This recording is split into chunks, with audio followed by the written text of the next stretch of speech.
Hello friends, আপনারা কে কেমন আছেন? বাবার লোকনাথের কৃপায় আপনারা ভালো থাকবেন, সুস্থ থাকবেন। আমি রান্নাঘরে অঞ্জনা। আজকে আমি বাবার লোকনাথের তিরোধান দিবসের উপলক্ষে আমি ছোটোখাটো একটা ব্লগ ভিডিও বানিয়ে নিয়েছি, আপনাদের দেখাচ্ছি। আগের দিন রাত্রে এই প্রোগ্রামগুলো হয়েছে, লাইট দিয়ে সাজানো হয়েছে, পুরোটা আমি দেখাতে পারলাম না। দিন সকাল মানে আজকে সকাল 8টার সময় এই প্রোগ্রামটাও হচ্ছে। বাচ্চাগুলো ঘট ভরতে যাবে।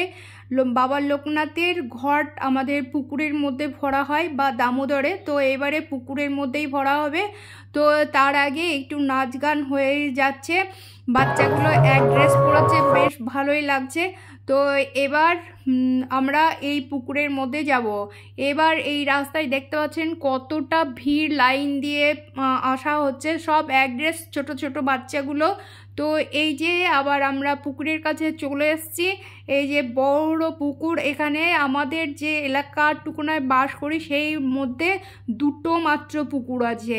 এই যে বড় পুকুর দেখতে পাচ্ছেন, তো এই পুকুরের মধ্যে ঘট ভরা হয়।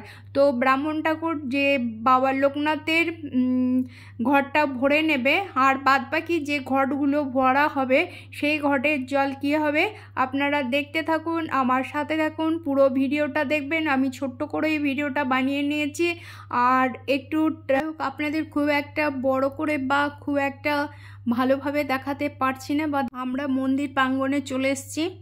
এবার আমরা বাড়ি চলে এসেছিলাম, বাড়ি থেকে আবার যাচ্ছি। দেখতে পাচ্ছেন এটা আমাদের বাড়ির সামনেই দুর্গা মন্দির, আর এখানে হচ্ছে বজরংবলী মন্দির। তো আমরা এবার আমাদের বাড়ির সামনেই বড় মাঠ আর বজরংবলী।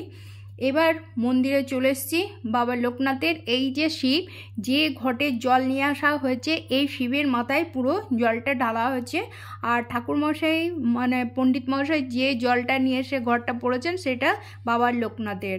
তো এই বড় গাছ, এই গাছের গোড়াটা বিশাল বড় আর বিশাল মোটা গাছ, আর অনেক পুরনো।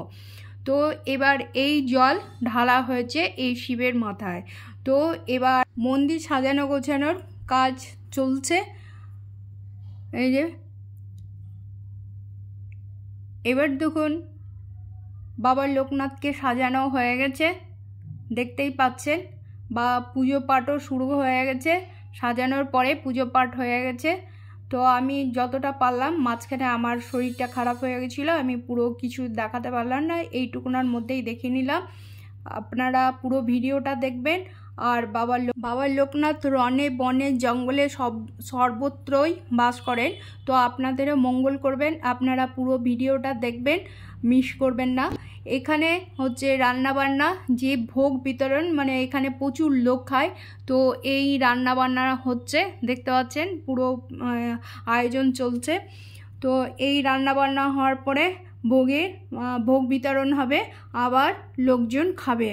তো এখানে প্রচুর ভিড় হয়, প্রত্যেক বছরই এইরকম হয়। তো আমি ছোট করে সব পুরো দেখাতে পারলাম না। এদিকে খাওয়া শুরু হয়ে গেছে আপনাদের সাথে কথা বলতে বলতে। এবার দেখুন এখানে পাঁচ তরকারি, একটা চাটনি, পাঁপড় আর পায়েস, এটাই হচ্ছে, আর খিচুড়ি। তো এই যে ভাঁড় আমি পুরো প্রথম থেকে দেখাতে পারিনি। আর এই যে খাওয়া দাওয়া চলছে, পুরো মানে চেয়ার টেবিলেই মানে বেঞ্চেই বসে খাওয়া হয়। তো ভিডিও দেখে কেমন লাগলো এখানেই রাখলাম, ধন্যবাদ।